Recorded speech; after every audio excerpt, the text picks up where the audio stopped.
All right, guys, it is time to talk about this knife from Ruike. I'm not going to be able to pronounce it correctly, so you can call it what you want. Even though they sent me the pronunciation, I still get it wrong because I'm not from China, so I can't pronounce it that way. I don't know. I think it's Ruike is perhaps how you spell it based or how you pronounce it based on the pronunciation that they sent me. Anyway, this is totally a budget user type knife. This is what you get in the package. It comes with this multi-tool key, they call it. When I did the unboxing, a lot of people commented on how they love these little keys and they're super useful and whatnot. Now, I will admit I have not really used the key much. I have used the knife, so we're going to talk more about the knife. The key, I don't know, maybe I'll put it on my key ring, but it's kind of sharp right in here. It's got some little it's a serrated key. Whoa, if it will zoom in and focus. So I don't know that I want that in my pocket with just bouncing around, but it does have a pry bar here, bottle opener. This serrated thing would be good for cutting open boxes and whatnot. You do have a little ruler here. I don't know how often you're going to use that. And then you'd have to convert it to inches. I don't know how useful the ruler part is. You guys in the comments, please tell me what you think because I'm very curious. And then you've got a couple of different hex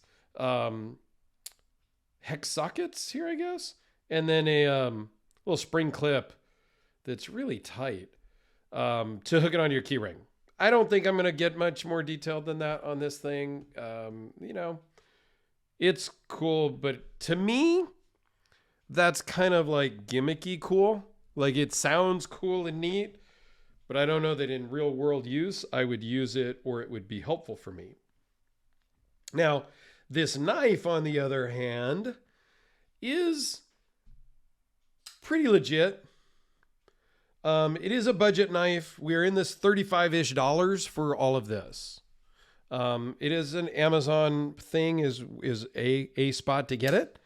And I will put an Amazon link down below. They did send this to me for free. So, but if you think for a minute, I am going to be bought by a $35 knife, well, then you are sorely mistaken and you don't know me very well because you could send me a $5,000 knife, and if I thought it was a piece of junk, I would just tell people it was a piece of junk. Okay? Now, I don't think this is a piece of junk. Don't get me wrong. However, the detent is very weak. I am trying to fail it. Yes, I am just slightly pulling back. Normally, the way I like to look at it is if the slightest pressure, whatever pressure it takes to break the detent, should send the knife flying open. So we'll take this ZT and I'm going to lightly pull it. It broke the detent and it opened all the way. That was as light as I could pull it to get it to break the detent. So that to me is kind of a measurement, if that makes sense. Like here, this is Kubi, very light pressure, and it's still open. Now it didn't fire out, but it's still open and fully locked. So that was a little bit lighter pressure, but it did fully lock. This guy, it's a light detent, lightest pressure, and it does get about halfway open. So knowing that, you just give it a little bit of a oomph behind it, a little oomph, and you're good to go.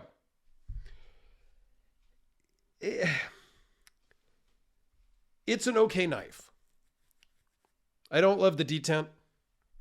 I don't really love the look of the pocket clip. It works fairly well, but it is pretty stiff. So it is a little bit, it tugs a little bit in the pocket when you're pulling it out. Okay. The backspacer with the little crusher, breaker, skull crusher, whatever you want to call that. I'm not a fan of that either on this knife.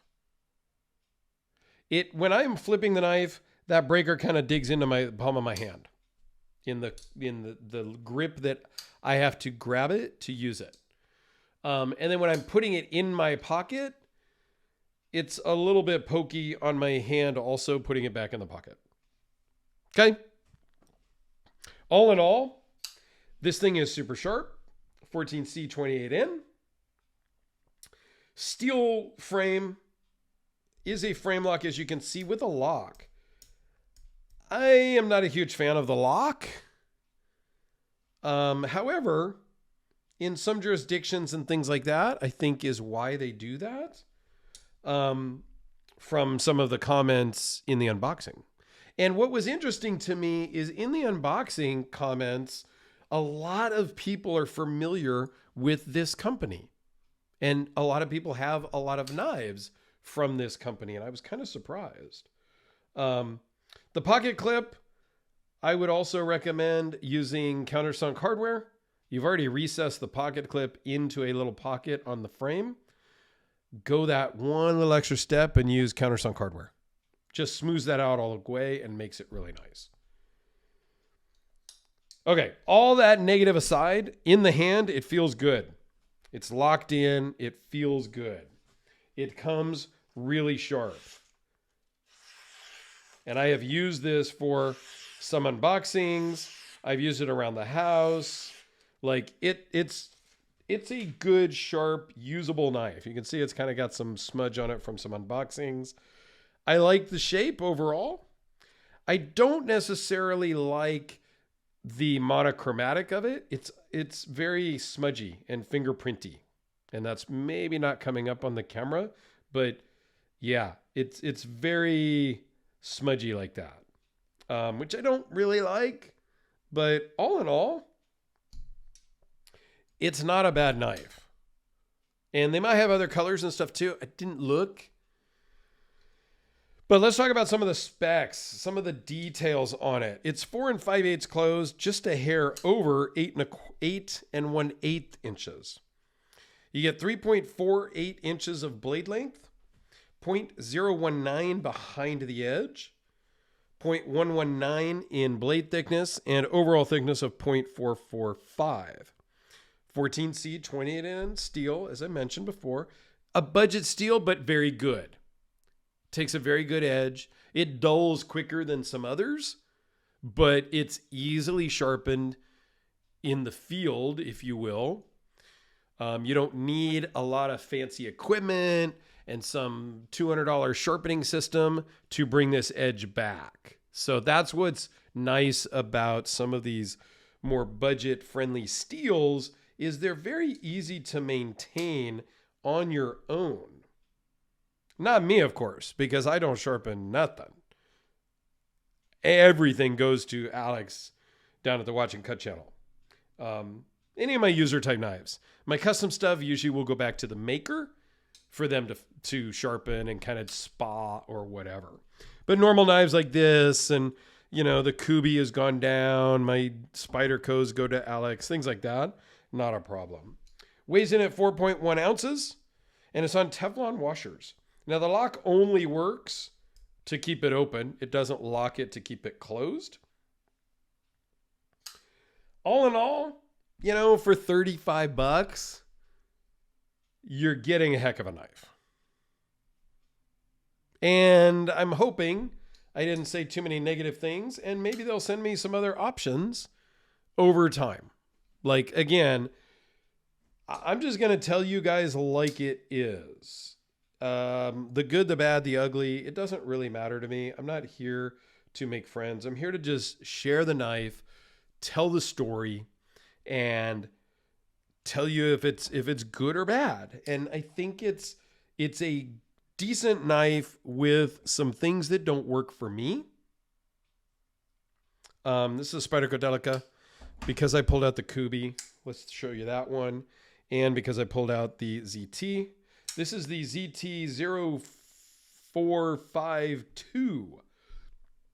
A fantastic higher end production knife. It's about $300, $272. So you got $272, you got $35, and you got about $45 or $50. I like this one better than the Ruike. But that again is personal preference. I like the Tonto blade better. I like the G10 rather than just the steel. It's a little bit slippery. You know, do with that information as you will. Again, I'm never here to sell you on anything, but if you are interested, I will put a link down below so you can go check it out for yourself. And it's up to you if you want to buy something or not. I'm not, yes, I may at some point say this is a great deal on X knife or pen or watch. But generally speaking, I'm just here to chat and just explain my thoughts on a piece of gear, a tool that you can then make your decisions on if you want to buy or not. So up to you, but go check it out if you're interested. If not, thanks for watching. I greatly appreciate it. Let me know your thoughts below.